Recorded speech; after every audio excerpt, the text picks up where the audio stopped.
নমস্কার বন্ধুরা, বাণীকথা চ্যানেলে আপনাদের সকলকে স্বাগত জানাই। আজকের এই ভিডিওটি অবশ্যই মন দিয়ে দেখুন। ভগবান শ্রীকৃষ্ণের এই উপদেশগুলি আপনার চলার পথে সঠিক মার্গ দর্শন করাবে এবং আলোর দিশারি হয়ে উঠতে সাহায্য করবে। ভগবান শ্রীকৃষ্ণের কথাগুলি অবশ্যই শুনুন, মনে শান্তি পাবেন, নিজেকে নতুন করে খুঁজে পাবেন। এই ভিডিওতে শ্রীকৃষ্ণের বলা শ্রীমদ্ ভগবদ্ গীতাকে সংক্ষিপ্ত আকারে বলা হয়েছে।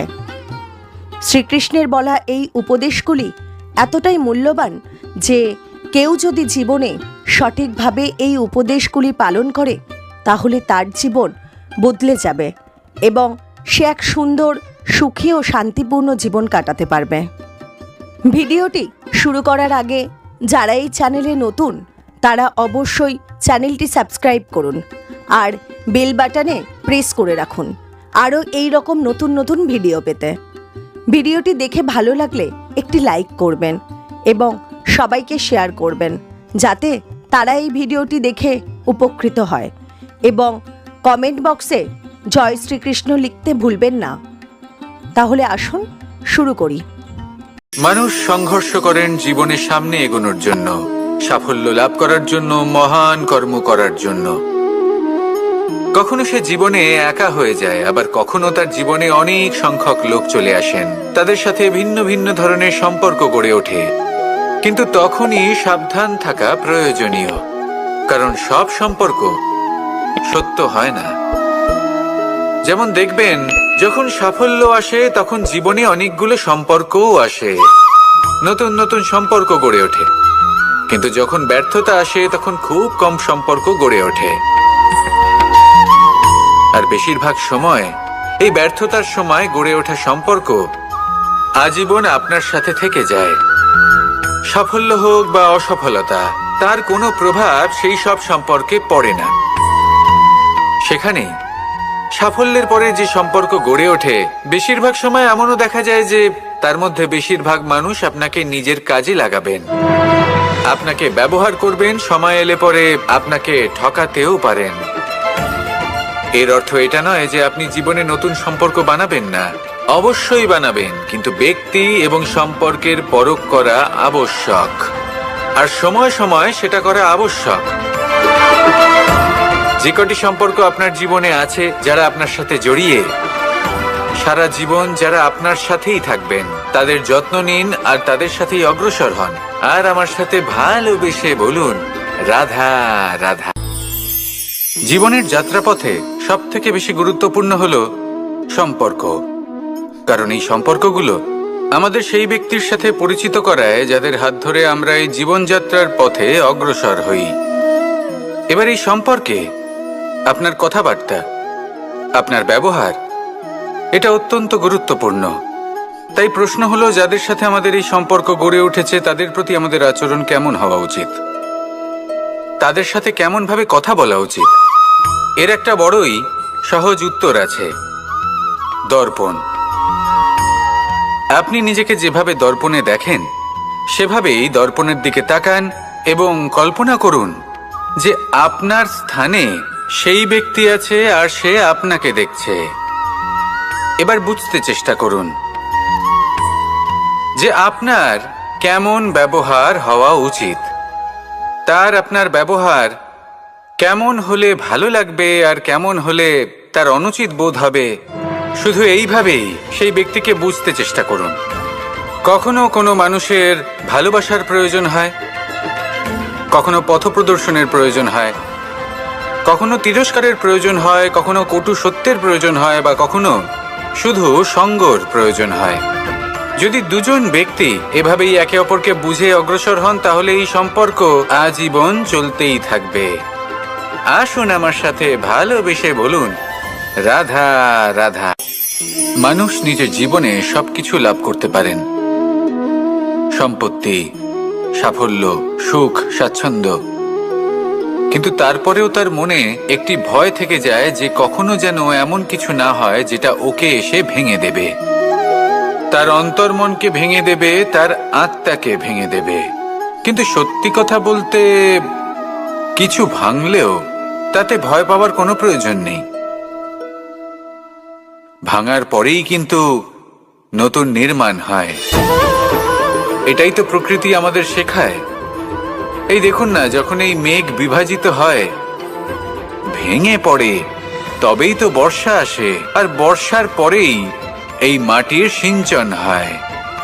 একটি বীজ সেটা ভাঙার পরে তবেই সেখান থেকে সে অঙ্কুরিত হয়। তাই ভেঙে পড়ার কথা শুনে ভেঙে পড়বেন না। তারপর যেসব নির্মাণ হতে চলেছে তার উপর মনোনিবেশ করুন। আর হ্যাঁ, যদি সংসারে এমন কিছু থাকে যা ভাঙবেন না, তাহলে সেটা হলো বিশ্বাস। জীবনে কখনো কারোর বিশ্বাস ভঙ্গ করবেন না। যখন ব্যক্তির বিশ্বাস ভঙ্গ হয়, তখন তার আত্মা আহত হয়। আসুন আমার সাথে ভালোবেসে বলুন, রাধা রাধা। প্রত্যেকটি মানুষ জীবনে কখনো না কখনো এই কথাটা নিশ্চয়ই শুনেছেন, যে ভাগ্যের থেকে বেশি আর সময়ের পূর্বে কিছুই পাওয়া যায় না। আর এটা সত্যিও বটে, কিন্তু এর থেকেও বড় একটা সত্যি আছে, আর সেটা হলো যে আপনি নিজেই নিজের ভাগ্য রচনা করতে পারেন নিজের কর্মের দ্বারা। যেমন ধরুন, যদি আপনার ভাগ্যে কোনো জিনিস না থাকে, তাহলে সেটা এসেও চলে যাবে। আর যদি ভাগ্যে কিছু থাকে, তাহলে তা নিজেই আসবে, যদি আপনি সেই কর্ম করেন। যেমন ধরুন পাণ্ডবরা, ওনাদের জীবন কি ছিল, ওনাদের সাথে কি হয়েছিল? ওনাদের পিতা বনবাসী হয়েছিলেন, অকাল মৃত্যু লাভ করেছিলেন। এবার এটাই যদি ওনারা নিজেদের ভাগ্য বলে মেনে নিতেন আর কিছুই না করতেন, তাহলে মহাভারতের সেই যুদ্ধে জয়লাভ করে সমস্ত ভূমণ্ডলের স্বামী কি করে হয়ে উঠতেন? অর্থাৎ হতে পারে সিংহ বনের রাজা, কিন্তু শিকার নিজে পায়ে হেঁটে তার কাছে আসে না। সেই ভোজন লাভ করার জন্য সিংহকে কর্ম করতেই হয়। তাহলে আপনার ভাগ্যে যেটা আছে সেটা আসবে, কিন্তু কর্মের জোরে আসবে। তাই কর্ম করতে থাকুন আর আমার সাথে ভালোবেসে বলুন, রাধা রাধা। মানুষ যখনই কোনো কাজ করেন, তখন ওনার মনে একটা প্রশ্ন অবশ্যই আসে যে এই কাজের পরে লোকে নিন্দা করবে নাকি প্রশংসা করবে। এই বিষয়ে ভাবতে ভাবতে ওনারা এটা বুঝতে ভুলে যান যে নিন্দা এবং প্রশংসার বিষয় ভেবে ওনারা নিজেদের একাগ্রতা এবং সমর্পণ দুটোই হারিয়ে ফেলেন। নিন্দা হবে ভেবে ভয় পাওয়ার কি প্রয়োজন? নিন্দাতে অনুচিত কি আছে? উচিত দৃষ্টিভঙ্গি দিয়ে ভেবে দেখুন। নিন্দা এবং প্রশংসা এই দুটোই হলো অনিবার্য। নিন্দা যখনই হয়, তখন যে যাই বলুক না কেন, আপনি একটা সুযোগ লাভ করেন, একটা সুযোগ নিজের ভুল বুঝতে পারার। সেটা শুধরে নিতে পারেন, নিজের পথ বদলে নিতে পারেন আর সাফল্যের পথে অগ্রসর হতে পারেন। একটা শিক্ষা পাওয়া যায় এই নিন্দা দ্বারা। আর যখন প্রশংসা লাভ হয়, তখন আমাদের মন আনন্দে ভরে ওঠে। এই দুটোই অত্যন্ত প্রয়োজনীয়। সেই জন্য নিন্দা এবং প্রশংসার এই খেলায় জীবনের অঙ্কটা বদলে ফেলবেন না, সেটা অনুচিত হবে। কারণ জীবন না শুধু নিন্দার বিষয় আর না শুধু প্রশংসার, জীবন হলো আত্মিক সুখের বিষয়। যখন আপনি কোনো শ্রেষ্ঠ কাজ করেন, আপনার মন আপনাকে বলে দেবে যে আজ আপনি কোনো শুভ কাজ করেছেন। সেটাই হলো আত্মিক সুখ, এটাই হলো জীবন। তাই নিন্দার মাধ্যমে যে দুঃখ জীবনে আসে, বা ফেলে আসা অতীতের জন্য আপনার জীবনে যে দুঃখ আসে, সেগুলো ভাবা বন্ধ করে দিন আর কর্ম করুন এই বর্তমানের জন্য, আগামী ভবিষ্যতের জন্য। অত্যন্ত শ্রেষ্ঠ একটা কথা আছে, যদি একটা দরজা বন্ধ হয়, তাহলে ঈশ্বর নিজে আমাদের জন্য আরেকটা দরজা খুলে দেন। কিন্তু কিছু মানুষ আছেন যারা এটা ভাবেন যে আমার সাথে তো এরকম হলোই না, আমাদের জন্য তো কোনো নতুন দরজা খুললো না, কোনো নতুন পথ আমরা খুঁজে পেলাম না। সেই বিষয়ে আমরা চিন্তা করি, দুঃখ পাই যে এরকম কেন হলো। কখনো কখনো নতুন দরজা উন্মুক্ত হয়, কিন্তু পুরনো যে বন্ধ দরজা আছে তার সামনেই আমরা দুঃখী হয়ে বসে থাকি, আর এমন ভাবে বসে থাকি যে নতুন দরজার দিকে আমাদের চোখই যায় না। কখনো কখনো ঈশ্বর জেনে শুনেই আমাদের জন্য নতুন দরজা, নতুন পথ উন্মুক্ত করেন না, কারণ তিনি চান যে আমরা যেন পরিশ্রম করি, কর্ম করি, নিজেকে আরো বেশি শ্রেষ্ঠ করে তুলি, সক্ষম হই, আর নিজের পথ আমরা নিজেই খুঁজে নিই। কখনো কখনো এমনও হয় যে ঈশ্বর চান যে আমরা যেন সেই পথে চলতে শুরু করে দিই। ভবিষ্যতে গিয়ে ঈশ্বর আমাদের সবকিছুই প্রদান করেন। মনে রাখবেন, যে ব্যক্তি নিজের বাড়িতে এসে নিজের দুঃখ নিয়ে বিলাপ করতে থাকেন, সুখ তার দরজায় পৌঁছে গিয়েও বন্ধ দরজা দেখে ফিরে চলে যায়। তাই দুঃখ আমাদের সকলের জীবনে আছে, কিন্তু সেই দুঃখকে আঁকড়ে ধরে বসে থাকবেন না, তাহলে আপনি আসন্ন সুখও ভোগ করতে পারবেন না। আসুন আমার সাথে ভালোবেসে বলুন, রাধা রাধা। জীবনে কখনো আমরা বিজয়ী হই, কখনো আমরা পরাজিত হই, কখনো সুখ আসে, আবার কখনো দুঃখও আসে। আর যখন দুঃখ আসে তখন আমরা আমাদের এই দুঃখ কারোর সাথে ভাগ করতে চাই। আমরা কারোর সাথে নিজের দুঃখ ভাগ করে নিই, আর সেই ব্যক্তি আমাদের দুঃখ নিয়ে উপহাস করে।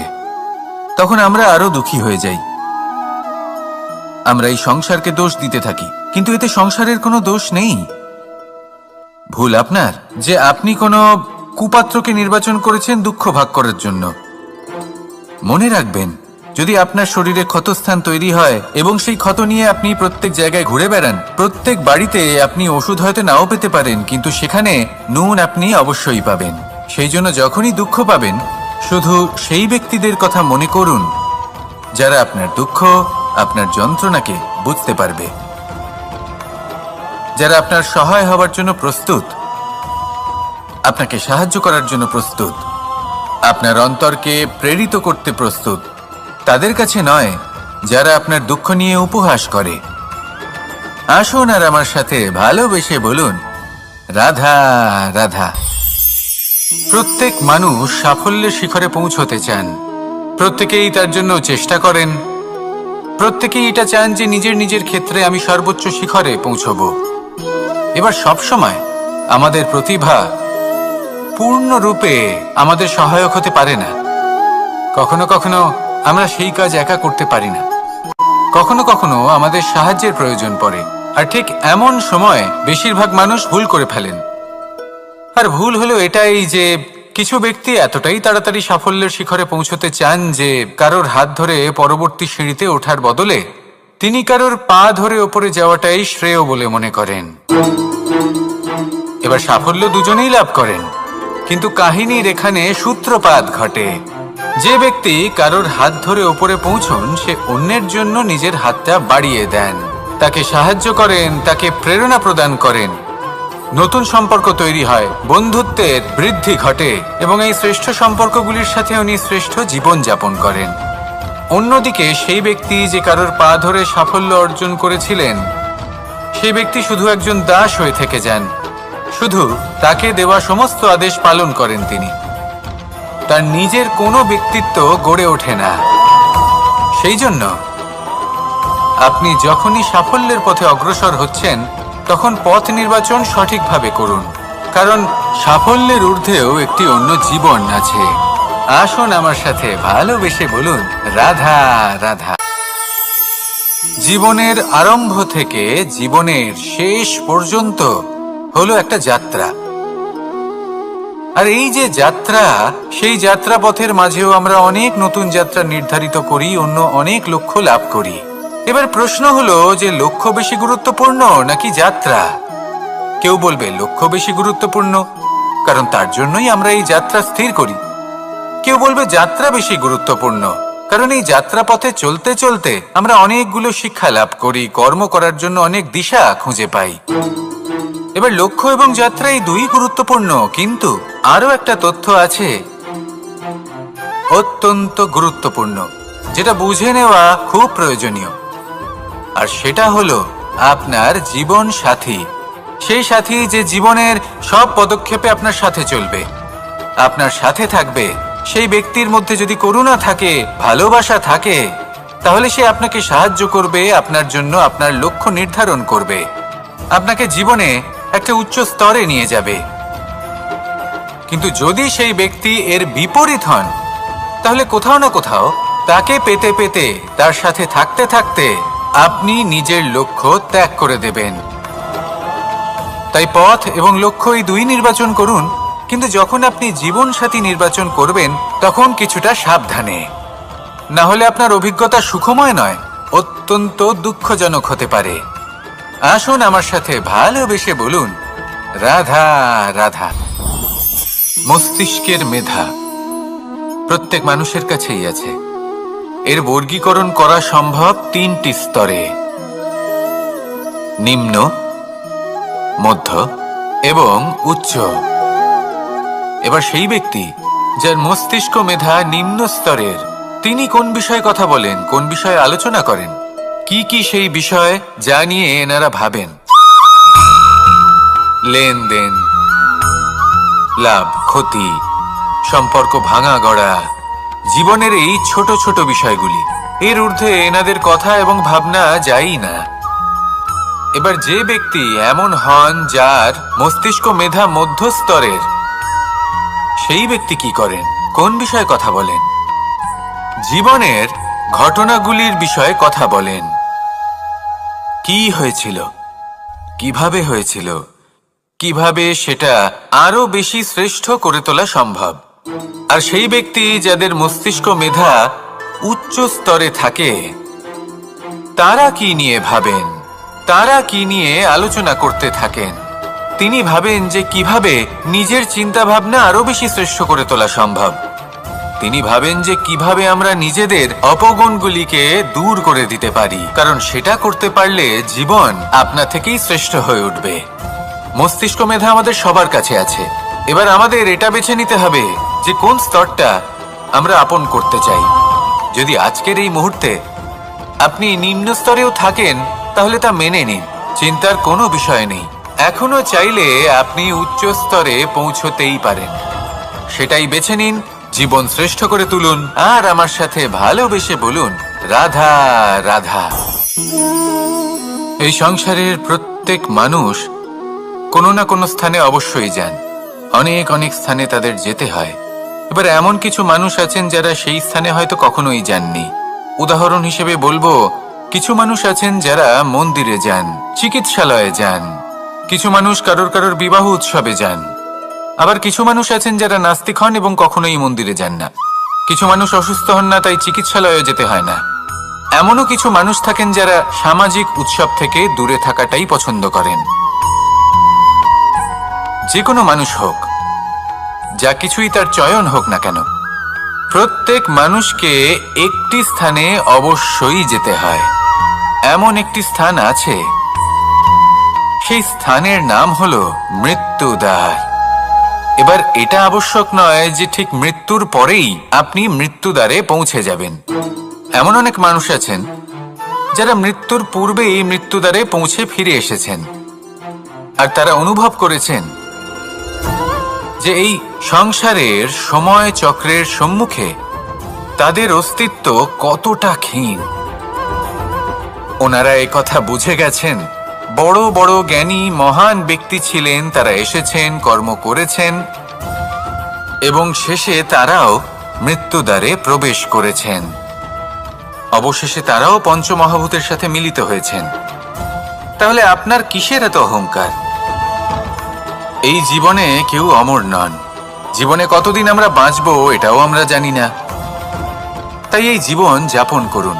এই জীবনের প্রত্যেক মুহূর্ত এমন ভাবে যাপন করুন, এই কথা মাথায় রেখে যে যে কোনো মুহূর্তে আমাদের মৃত্যুদ্বারে প্রবেশ করতে হতে পারে, তাই না?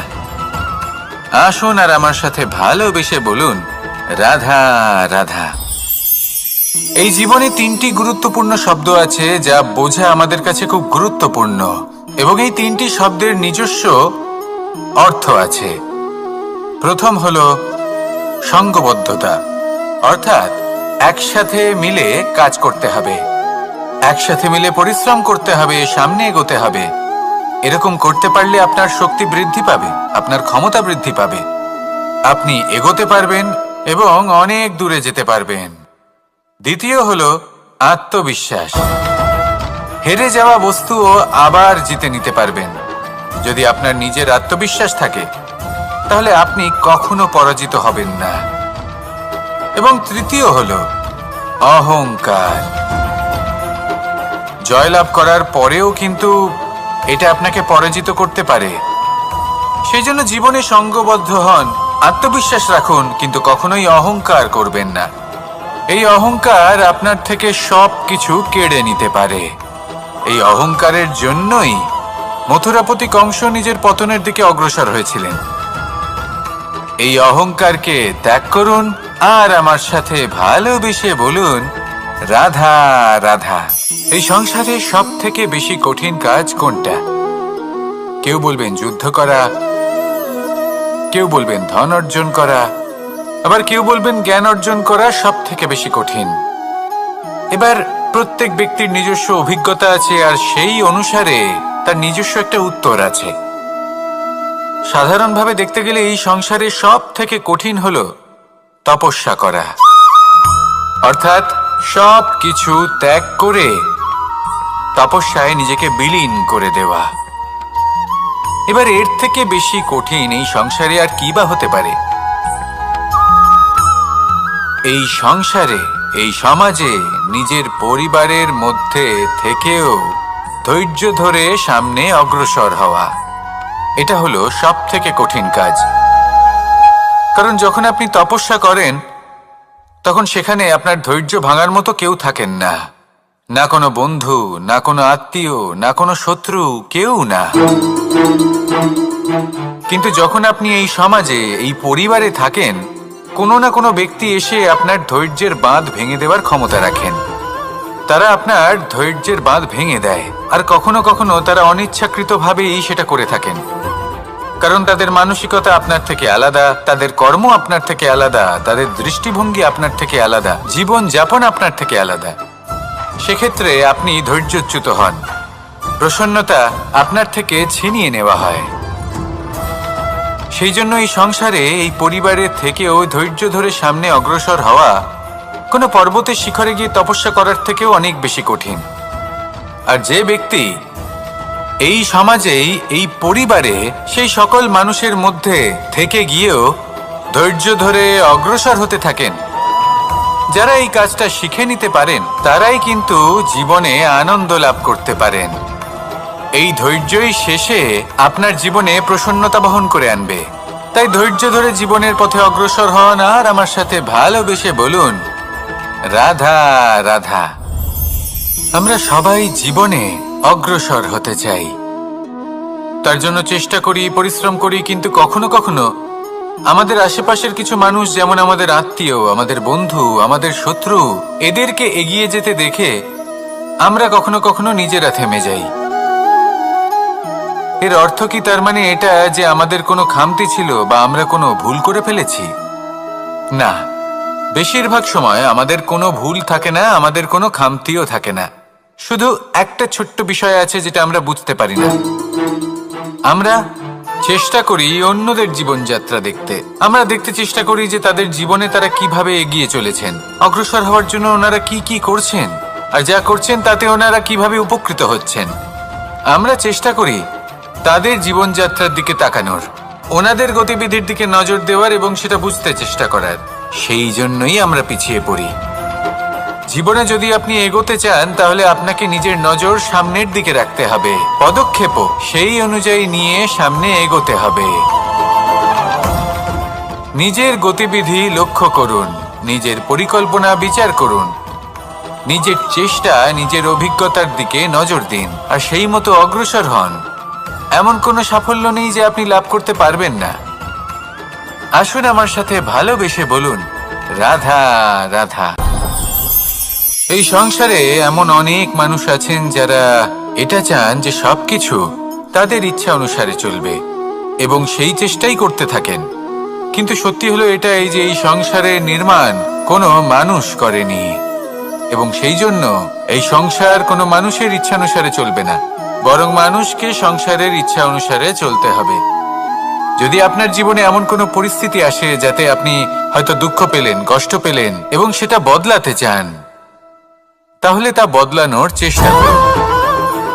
যদি অসফল হন তাহলে আবার চেষ্টা করুন। নিরন্তর চেষ্টা করুন, কিন্তু যদি না করতে পারেন তাহলে মেনে নিন যে এই পরিস্থিতি বদলানো সম্ভব নয়। সেই পরিস্থিতিকে বদলানোর চেষ্টাকে ত্যাগ করে দিন। যদি চান তাহলে সেই পরিস্থিতি থেকে দূরে চলে যেতে পারেন, কিন্তু নিজেকে প্রসন্ন রাখুন। আপনার এই শরীর, এই মন, এই জীবন আপনি লাভ করেছেন, তাই আপনার কর্তব্য হলো নিজের যত্ন নেওয়া, নিজেকে প্রসন্ন রাখা। আপনি যদি নিজেকে প্রসন্ন রাখেন তাহলেই এই সংসারকে আপনি প্রসন্ন রাখতে চেষ্টা করতে পারবেন। তাহলে প্রসন্ন থাকুন আর মনে এই প্রসন্নতা নিয়ে বলুন, রাধা রাধা। এই হাঁড়িটাকে দেখুন। এই হাঁড়িটা মাটি দ্বারা নির্মিত, আর এই বস্তুটি আমার খুবই প্রিয়। ছোটবেলায় মা এই হাঁড়িতেই মাখন বানিয়ে রাখতেন, কিন্তু যেই আমি সুযোগ পেতাম আমি সেই হাঁড়ি ভেঙে সমস্ত মাখন খেয়ে ফেলতাম। কিন্তু আমার মনে হয় একটা বিশেষ ব্যাপার আছে, যখনই এটার মধ্যে মাখন রাখা হতো তখন মাখন ঠান্ডা হয়ে যেত। আর আমি ভাবতাম এটা কিভাবে সম্ভব হতে পারে, যেখানে এটা নিজেই নির্মিত হয়েছে আগুনে তপ্ত হয়ে। এটা নির্মিত হয়েছে এইভাবেই, কিন্তু এর ভেতরে সবই শীতল থাকে। এটা কিভাবে সম্ভব? এটা এই কারণে সম্ভব কারণ এই হাঁড়ি এমন কিছু জানে যেটা জানা আমাদের জন্য খুব প্রয়োজনীয়। যার জন্ম হয়েছে মাটি থেকে, যার ভবিষ্যৎ হলো মাটি, আর ভেঙে যাওয়ার পরে যা কি সেই মাটিতেই মিশে যেতে হবে, তার নিজের অন্তরে অহংবোধের উত্তাপ ধরে রেখে কি লাভ? এটাই হলো জীবনের একটি সার কথা, যেটা আমাদের সকলকে বুঝতেই হবে, শিখতে হবে, যাপন করতে হবে। আর যখন আপনি উপলব্ধি করবেন যে আপনি নশ্বর, যখন উপলব্ধি করবেন যে আপনার জন্মের আগেও আপনার কোনো অস্তিত্ব ছিল না, আর মৃত্যুর পরেও আপনার কোনো অস্তিত্বই থাকবে না, জীবনে কোনো কিছুই আপনার ছিল না, আজও নেই আর না ভবিষ্যতে কখনো হবে, তখন আপনা থেকেই জন্ম এবং মৃত্যুর মাঝে এই যে সময় থাকে যাকে আমরা জীবন বলি, সেটা আপনি শান্তভাবে যাপন করতে শুরু করবেন। সেই জন্য জীবনে কখনোই অহংকার করবেন না, শুধু শুরু এবং শেষের কথা মনে রাখবেন। তাহলে আজকের এই বর্তমান শান্তিপূর্বক প্রসন্ন চিত্তে যাপন করতে পারবেন, এবং এই মন প্রসন্ন হয়ে বলবে, রাধা রাধা।